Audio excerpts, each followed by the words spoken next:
Alright, so we're moving on to the rear brakes now. I ended up lucking out, and the car that I had bought actually has a spool and had some Mosier axles in it. And I guess anytime you go to a spool, you end up having to convert over to green bearings anyway, so I won't be able to show you guys getting rid of the tapered roller bearings that the cars come with, but everything else was drum brakes on it, so you will get to see kind of the switch up from that to this disc setup from Willwood.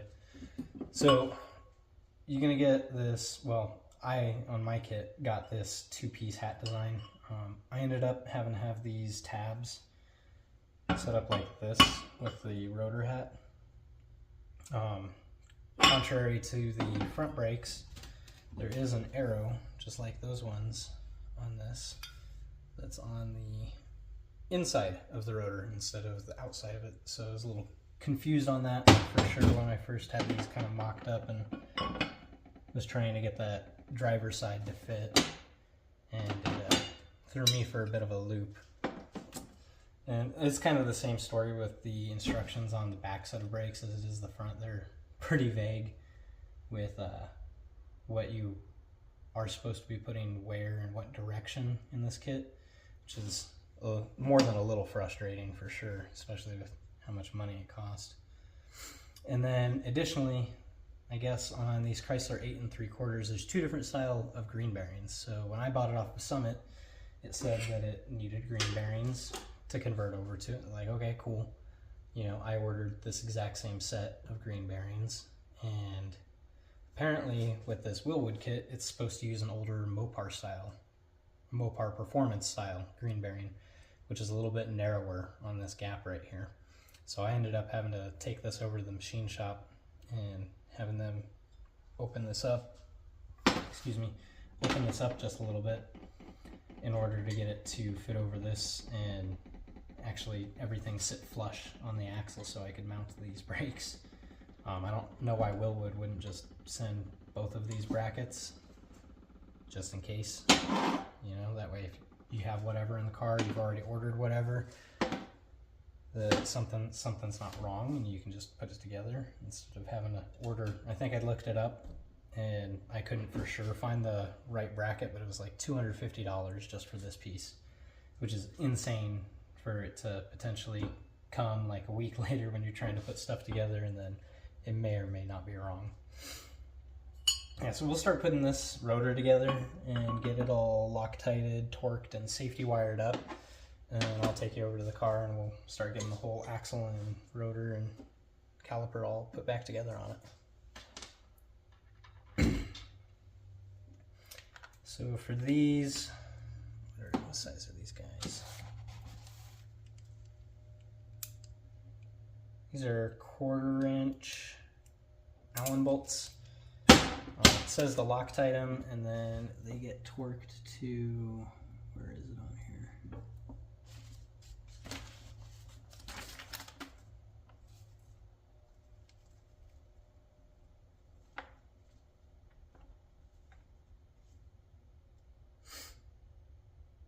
Oh, come on, I know.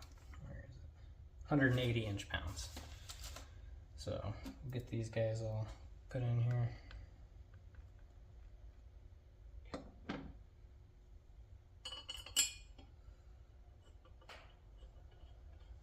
Another thing that's kind of additionally irritating is I don't have longer Allen sockets, kind of like this T-handle for that torque wrench. So having to kind of snug these all down with this and then get that socket in there. There's these little grooves, but they're just not quite big enough for a 3/8 socket to fit in there. I'm having to kind of angle that socket in there and get it as deep into the bolt as I can and then torque it, which is a little nerve-wracking considering these Allen bolts definitely like to strip out if you're not careful.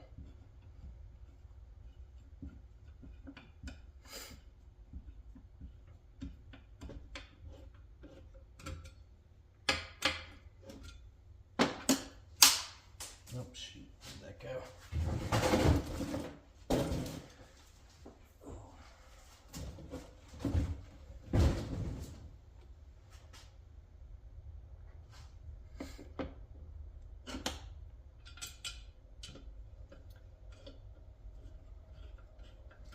Yeah, I mean, so far, getting these rear brakes put on has been just as much of a battle as the front.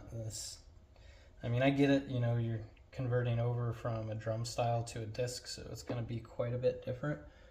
But even just doing regular disc brake setups on regular cars has been quite a bit easier than this whole setup. I'm sure they'll work good.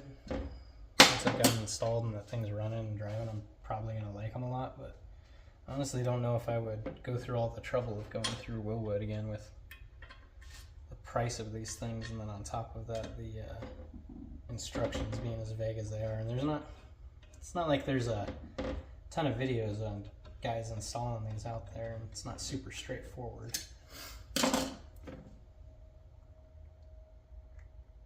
Which, especially with it being a braking system too, which I'm not even 100% sure I'm doing all of this the right way, but I feel confident enough in it to where I think it'll work. But with it being a braking system, you know, it's kind of a safety device. I would think Willwood would take a little time to maybe go through their instructions a little bit more and make them better, or throw some videos out there. I mean, maybe that's a bit much because they provide kits like this for I don't even know how many cars. And maybe this is just a me thing. I don't know, maybe this kit in particular, it's more of a pain in the butt than most of their kits.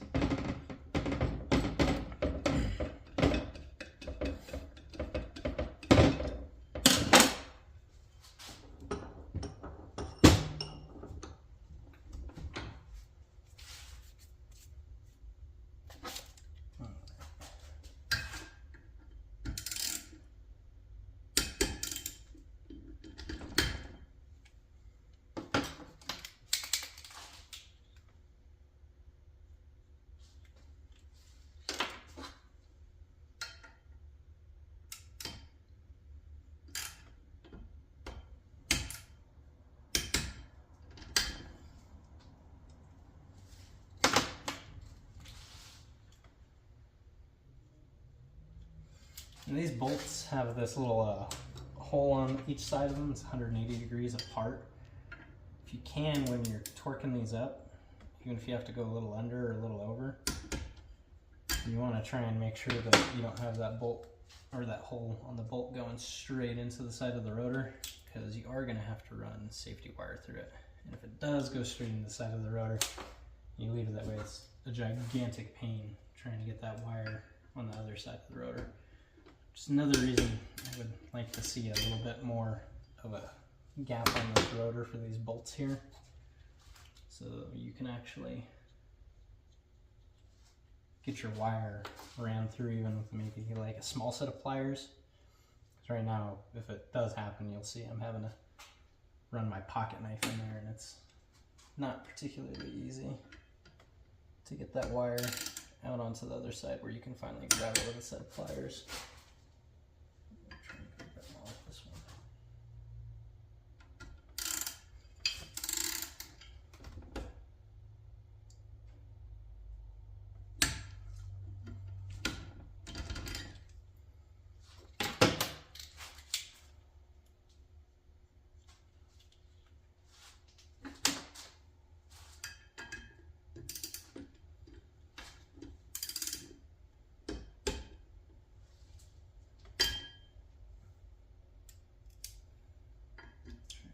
This guy off just a touch.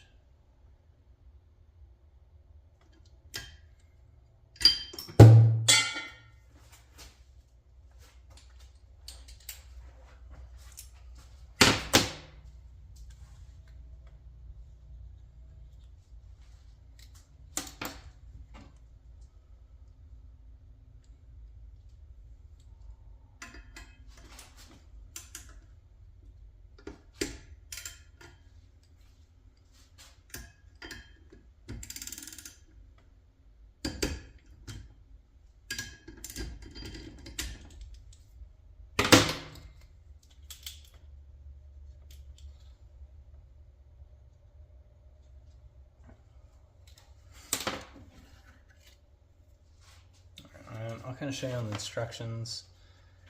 They say you need to run this safety wire, which if you've got a kit, you'll see it too if you are having to run this. I didn't have to do it on the fronts. The old Willwoods that I pulled off did have it on it, but none of the bolts for the new ones had a hole to accommodate it, which I'm not too terribly concerned about having to rely on safety wire to keep these bolts from coming out, because we have Loctited the crap out of everything, but you never know. So I figure might as well, if they offer the option, do it, pick up a new skill at the same time.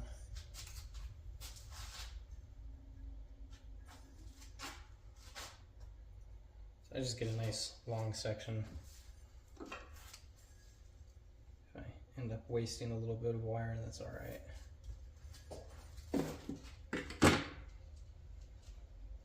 And I don't have safety wire pliers to spin this stuff together. I've just been using a good old set of vice grips. So I get it as close to the bolt as I can, lock my vice grips down on the wire, I just twist her up.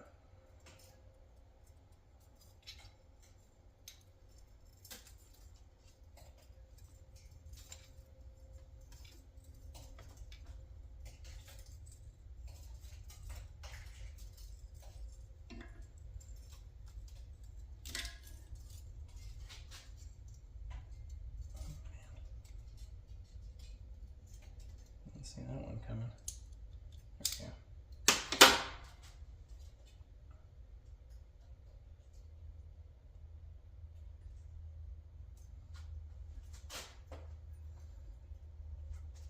And once I've got it twisted up, feed one of these wires through the next bolt.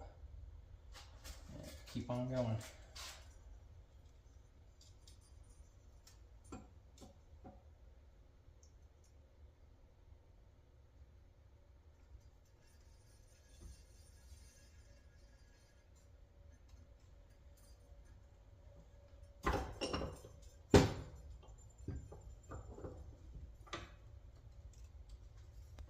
Kind of show you guys.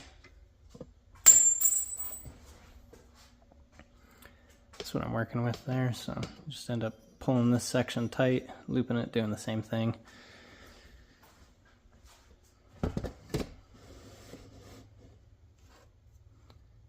pretty much, I mean, all this wire is here to do is in the event that these bolts, for whatever reason, do get loose or start to back off, it'll catch it, keep it from getting too loose, and hopefully keep you from damaging really expensive parts or potentially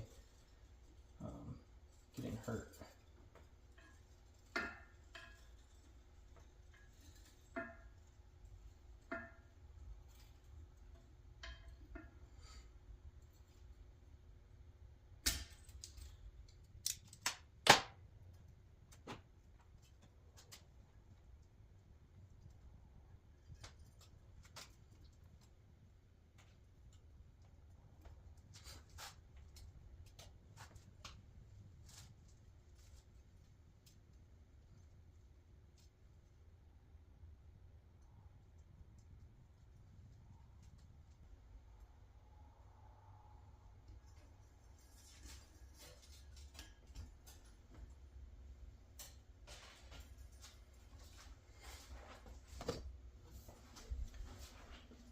Yeah, I mean, that's the idea, you know.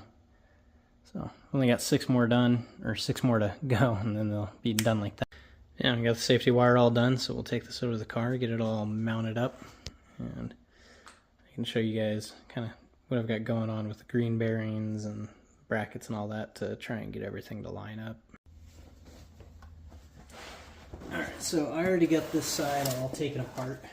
You got your brake line right here, flange. And we're just going to go ahead and plop this axle right back in.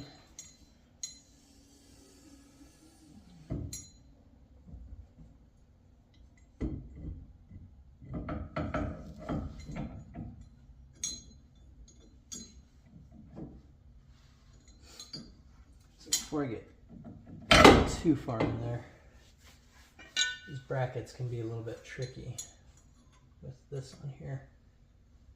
Try to get this guy snaked on. Yep.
I want to kind of try and get, come on, I want to try and get both brackets kind of going at the same time, so your studs aren't hitting this Willwood bracket here. I actually put this on backwards.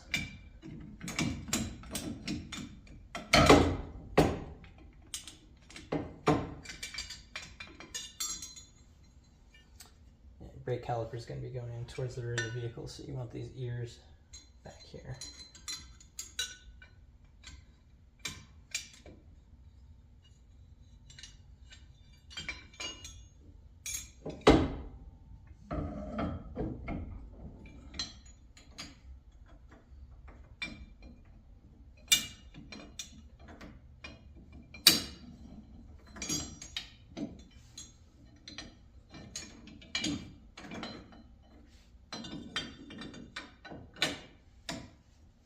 Go.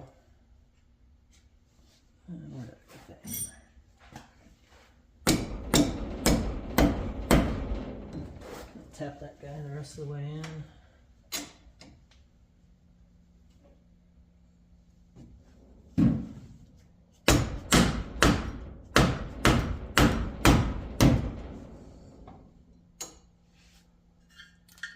You take your 5/9/16 nuts, get those guys started and snugged up on there. I don't know if there's an exact torque spec for these because I didn't worry about it too much on these motors. Just have a flange right here. I think the factory axles have a hole in them that you can rotate so you can hit them with a socket, but we don't have that, so I've just been getting them as tight as I can with a box wrench.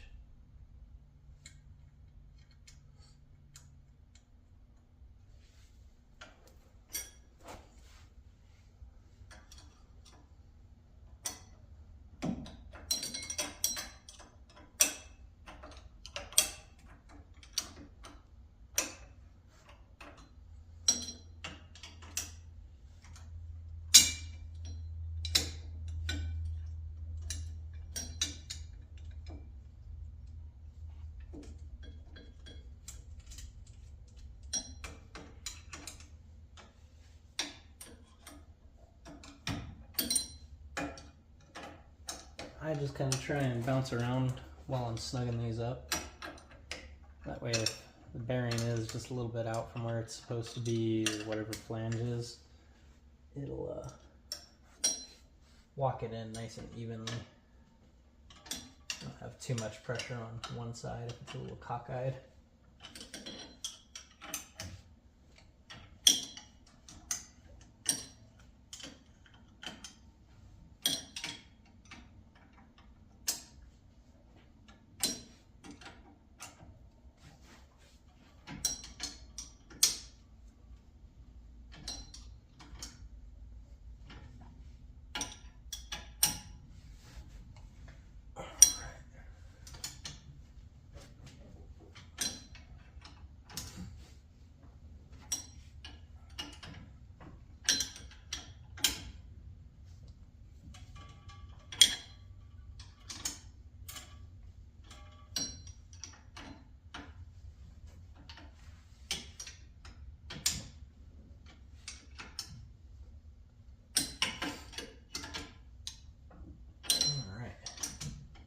And that's tight enough for me.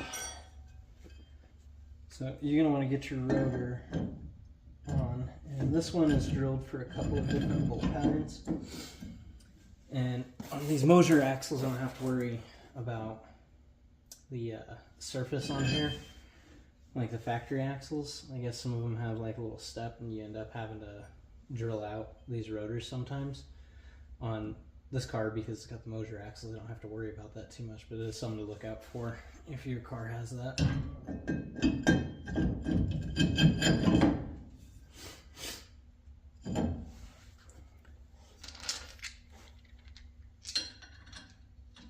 And I just throw a couple lug nuts on here to keep this rotor nice and centered while we line up our bracket.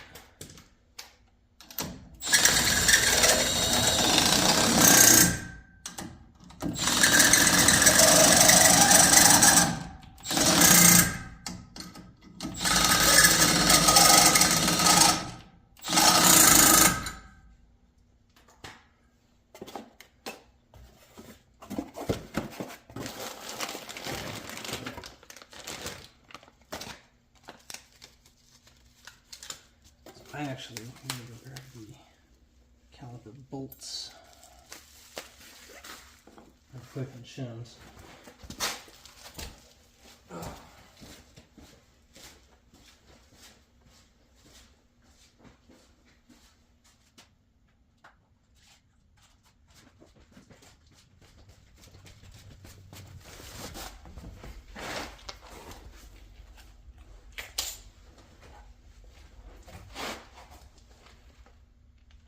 So in the Willwood instructions, it says to start with one shim on the inside in between your bracket and your caliper. On that side, I ended up having to take it out to get my caliper centered. So I think we're just going to start with that and keep these bolts from coming out of the backside and hitting the rotor. I did end up having to put 3 shims on the back side of the caliper right here. So we'll start with that, measure it, see how it looks.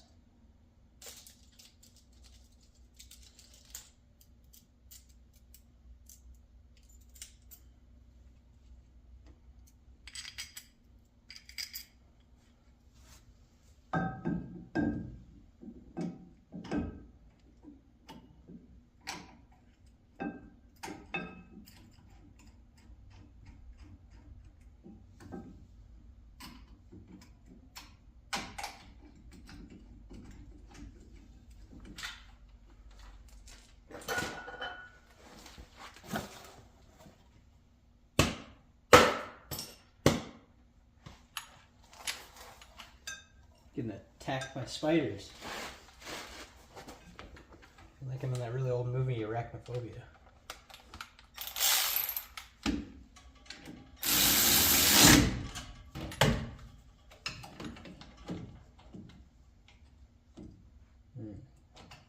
Oh shoot, dang.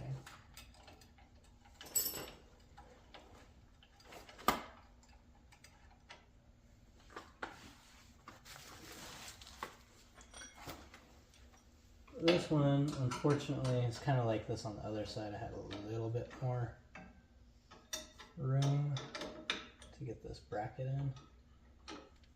This one is like right in between the leaf pack and the bracket. So I don't know if I'm going to be able to get my torque wrench on there. Double check and make sure my bracket's not on upside down or something.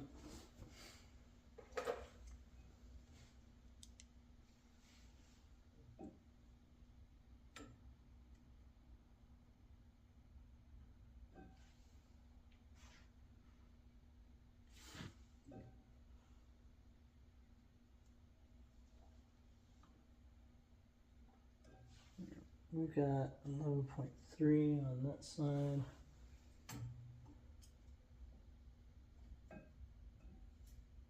And 15.69 on this side. I need to see if I can get this spaced out this way a little bit more.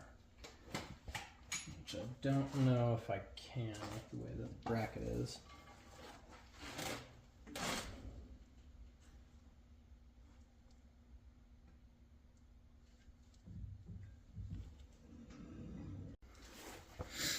Alright, so I just got this thing shimmed out a little bit and got the caliper a lot more centered.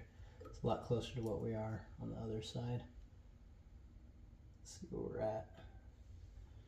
13.4 on this guy.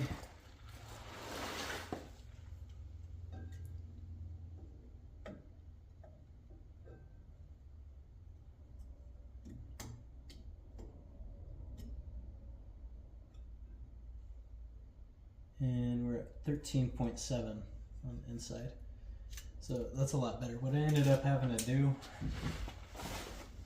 was I had to take this whole rotor and caliper off, and then the bracket itself, I actually put a shim in between it and the plate that butts up against the axle.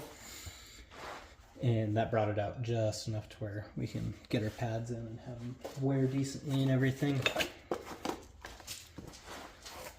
Not have one side totally just dragging the whole first 5,000 miles of this thing's life.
Yeah, I do have to say, for as much of a pain in the butt as it has been trying to get all this Willwood stuff installed, and like we just did with shimming the rotor, getting that lined up correctly and everything, it is substantially lighter than this drum setup, especially.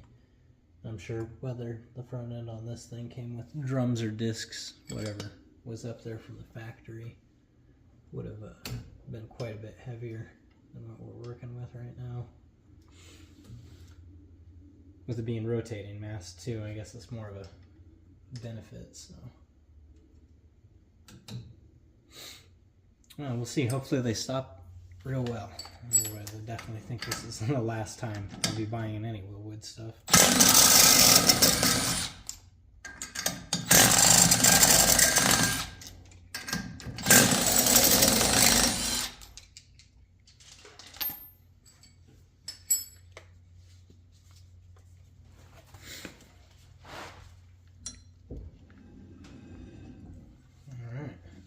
There you have it. That's the rear brakes installed. I still gotta get this brake line ran over to it. See if this is even the right thread pitch. So, see, I think I have enough slack here. I might be able to bend it. Let me mess around with that in a minute. I'll show you guys what I come up with. Yeah, that's the finished product. I mean, they sure are pretty for what they are. It's almost a shame to hide them behind a nice set of wheels.